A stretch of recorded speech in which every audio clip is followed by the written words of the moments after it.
What do you need to know about the tournament? We're going to go player by player, team by team, and we are going to give you our projections. Let's get started here on Locked On Wildcats.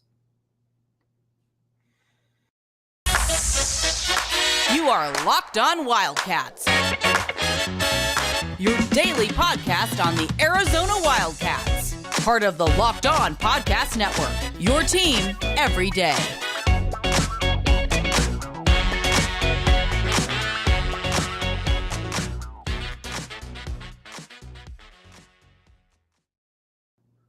Happy Thursday, happy game day, Wildcat fans, and thanks for keeping it locked on Wildcats. As always, I am your host, Mike Luke. All right, now, lots to get to this show, but game day is here for the Arizona Wildcats. First, what does this tournament mean for a lot of different players and their futures? First, we're going to start with the Azuolas Tubelis. All right, now, everybody, first of all, got to give Zoo a lot of credit here because Zoo is playing good ball again, and that is certainly a big-time testament to him. Because, again, he's had, a lot of people questioning, including myself, what was going to be his mentality come March. Well, March is here, and again, while this isn't quite March Madness, this is a big-time opportunity for Zoo. Now, the first thing that I think we need to talk about is he's got to dominate. He has got to dominate this tournament. Again, it's not for me per se, but again, he's a guy that he has to go in there and he's got to play like a first-team All-American. We've been talking about this from day one, that he has got to be that dude. And you know what? He should be that dude because he's got all the ability in the world to be that guy. It doesn't matter who they play. We've seen that. He should be able to dominate. He's that type of guy. So, and again, I don't know what the future holds for Zoo. People smarter than me certainly think that there's a good chance that he could come back next year, which obviously I think we would all love to see. Zoo would certainly be welcome back with open arms, to put it mildly. But this is a big time tournament for him. And let's be honest here. It's a springboard into next year, or into the Pac-12 or the NCAA tournament. It's a springboard into just, heading in there with good vibes. Big tournament for Zoo. All right, up next, Oumar Ballo. Now, again, I hold Oumar to a little bit of a different standard than Zoo because, again, Oumar, while very, very talented, is not the he's just not the talent that Azuolas Tubelis is, and there's nothing wrong with that. There really isn't. But there's a few things, though, that I think we need to look at, though, when talking about him. And the first thing is he got to work on catching the ball better. Don't need you to go out there and be Kareem Abdul-Jabbar or Akeem Olajuwon or anything like that, but certainly need you to be able to catch the ball better because, again, you've got that ability, or, you showed earlier in the year that you can do that. This past couple games has been a real regression for Oumar Ballo. Need to get back on the right foot right there. If you get back on the right foot, then things, I think, really start to play well for Arizona because, again, you got to remember, Arizona's big advantage every single game is the big men. Pardon the pun. So, again, you need a big performance out of him. You get a big performance out of him, then I think that things really start to work out very well, to put it mildly. All right, then Seth Henderson had a terrible game against UCLA. I'm not really breaking any news right there, but, again, it just kind of is what it is. There's nothing that you can really do about that. You got to get back, though, on the right track. Seth is a very solid role player for the Cats, and not only is he a solid role player for the Cats, they need him because there's been many times this year where he's really stepped his game up, and when he's really stepped his game up, he's been a big time dude for the U of A. So again, that's what we need. Arizona needs him to be that player. Now, Courtney Ramey, I've said from day one, and I'm going to continue to say this, that I think Arizona needs Courtney Ramey to be their second best player. And there's a variety of reasons for that, but I think the first one is that You need Courtney Ramey, again, is a guy that can do a little bit more than some of the other ball handlers on here. He's a more natural ball handler, which I think is something that people certainly should keep an eye on. But there's a lot, though, like with Courtney Ramey, what you need to get. And what you need to get is not only just three-point shooting, but I'd love to see you getting in the paint a little bit more. I'd love to see you go in there and start to assert yourself, because, again, you can do more than you've shown, I think, to this point. So again, that's what I'd like to see from him as well. Now, a couple other things. Would love to see Pelle Larsson continue his strong play.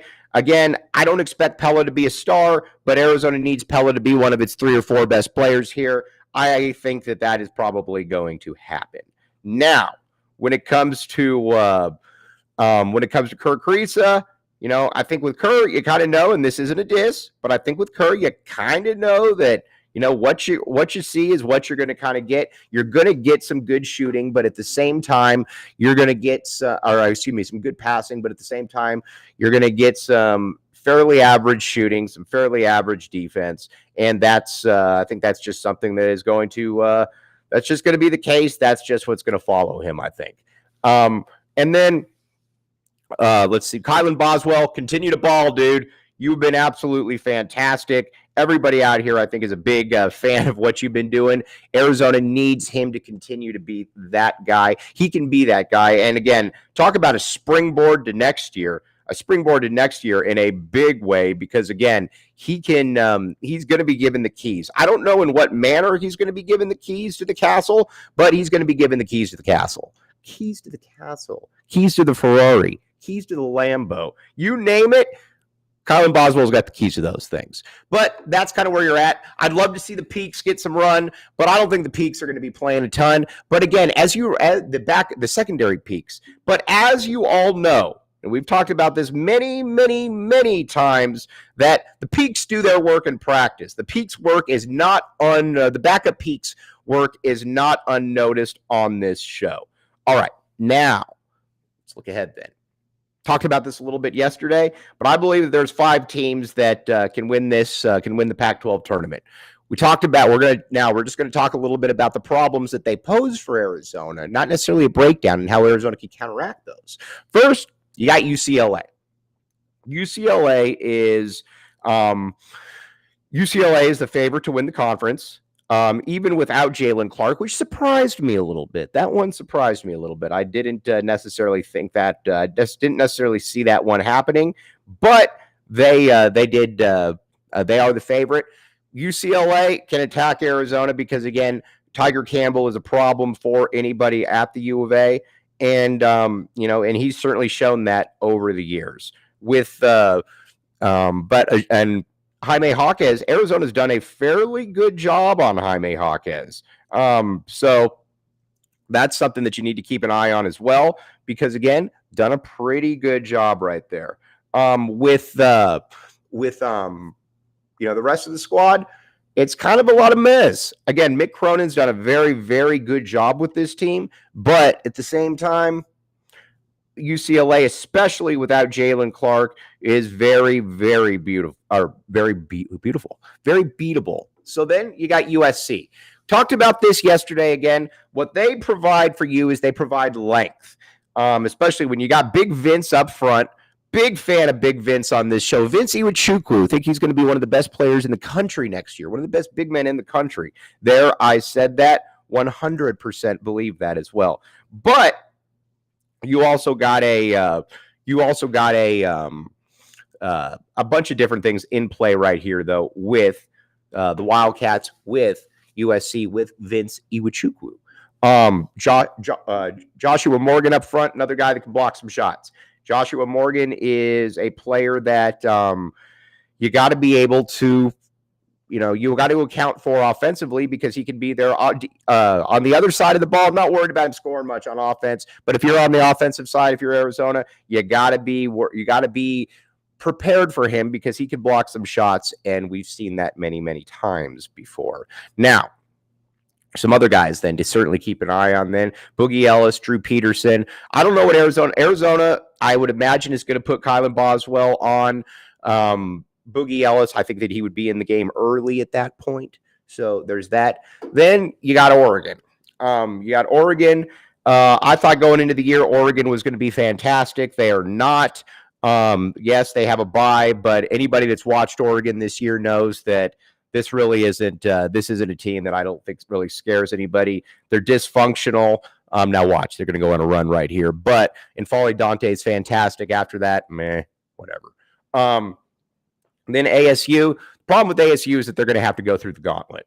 ASU is going to have to go through like 5 different teams or 4 different awesome teams to get there. Don't see that one happening. I think they can upset anybody on a given day, but also don't think that they have the capability, though, to be able to run off against 4 good teams. That's kind of where it's at. Now, one thing you don't need to worry about, though, FanDuel. The FanDuel.com/LockedOnCollege. FanDuel Sportsbook. All right. March Madness is here. I don't care. I know the NCAA tournament isn't here, but the Pac-12 tournament's here. Then the NCAA tournament is here. There's never been a better time to get onto FanDuel, and I mean that seriously. Again, you got all kinds of, you got basketball all in high gear. You got baseball right around the corner. I don't like baseball at all, but baseball, when you're betting on a game, is far more enjoyable. That is for sure. So again, FanDuel.com/LockedOn. Check it out. Good stuff going on right there. And like I said, this is the best time of the year to start betting on stuff. Plus, you got UFC. Anybody that saw the Bones Jones fight could have made a lot of money off that. So again, FanDuel Sportsbook. We'll be right back with you.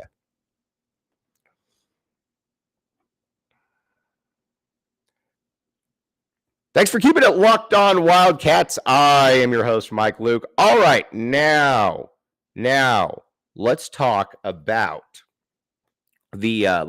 what a win in the conference tournament would mean. I think Arizona would lock up the number 2. Yes, I'm going to say it. I think they would lock up the number 1 seed or number 2 seed in the West with a win in the Pac-12 tournament. Because again, by that point, you'd be 28-6. You would have a lot of stuff on your resume that you could look at and you could say, listen. And again, I realize that you got to get 13 Big Ten teams in, but that doesn't mean that Arizona shouldn't be there at that point. So again, I believe that this Arizona team, that's kind of where they're sitting at right there. I think that they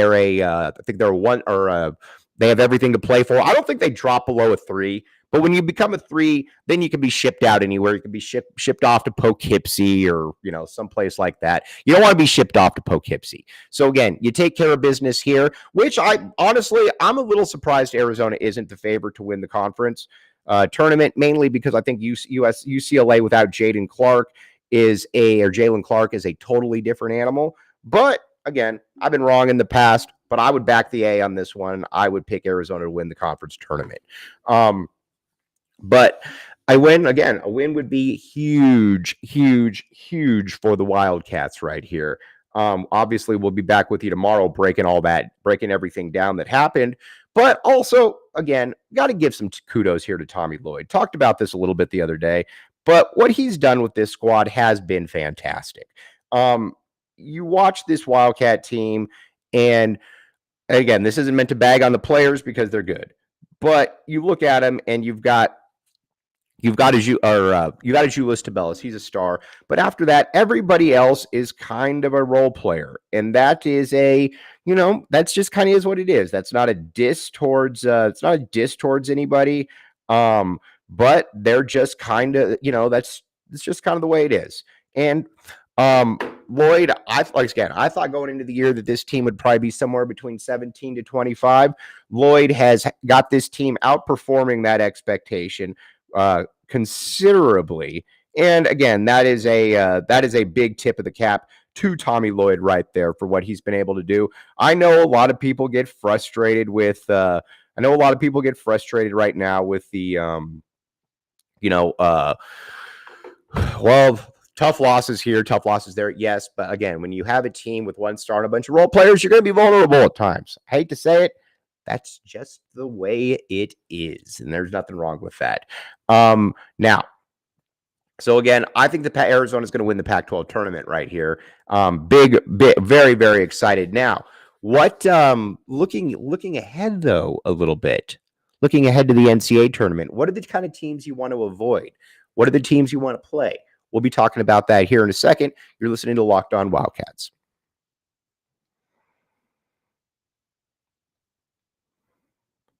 Thanks for keeping it locked on, Wildcats. I am your host, Mike Luke. All right, now, let's talk a little bit about the teams. You want to avoid athletic, and again, I'm not really breaking any news right here because you are all smarter than me. But there are certain things that you want to avoid right now if you're the University of Arizona. You want to avoid athletic long teams as long as possible. Pardon the pun.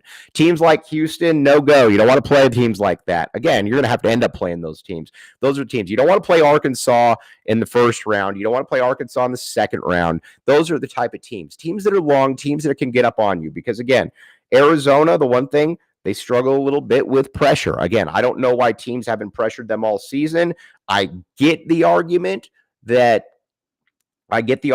what people are saying that, well, you don't want to get beat over the top. I get all of that. I totally understand all that.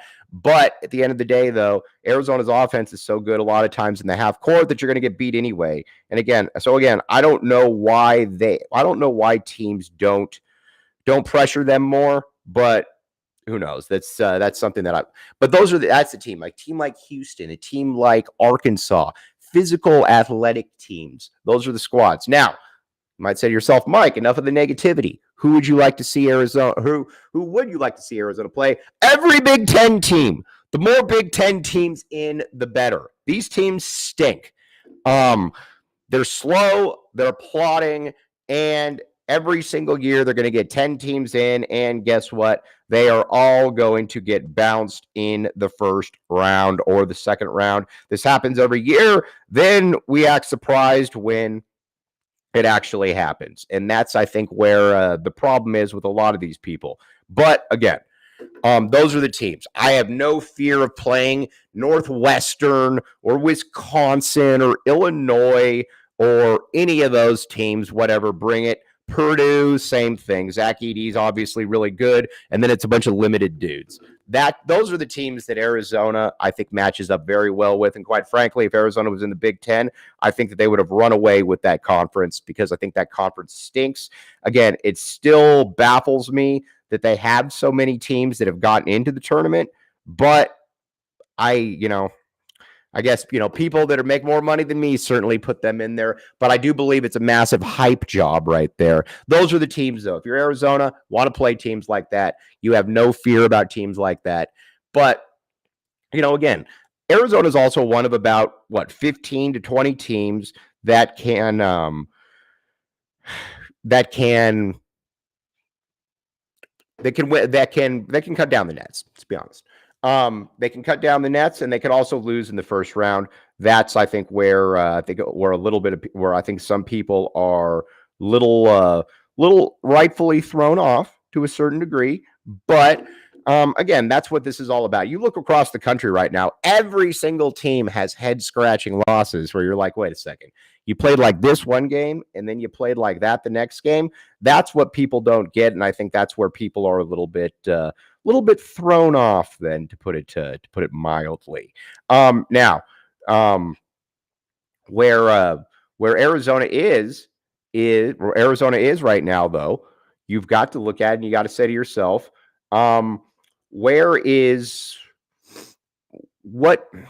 you just want to be out west. I'm just going to put it to you like that. You just want to be out west, because if you can be out west, that means Sacramento, that means Vegas, that means stuff like that. And that means that Arizona fans will travel, because as we all know, Arizona fans travel. Arizona fans are the best fans in the world. They're the most passionate fans. That's what we love about backing the A. That's what we love about being a University of Arizona Wildcat supporter right there. So again, but on that note, we'll be up with you tomorrow, breaking down everything that happened in Arizona's first round game, getting you ready for the Friday matchup as well. But again, Pac-12 Tournament is here. March Madness is here. There's only one place to be. That's Locked On Wildcats. I'll be back with you tomorrow. I am your host, Mike Luke.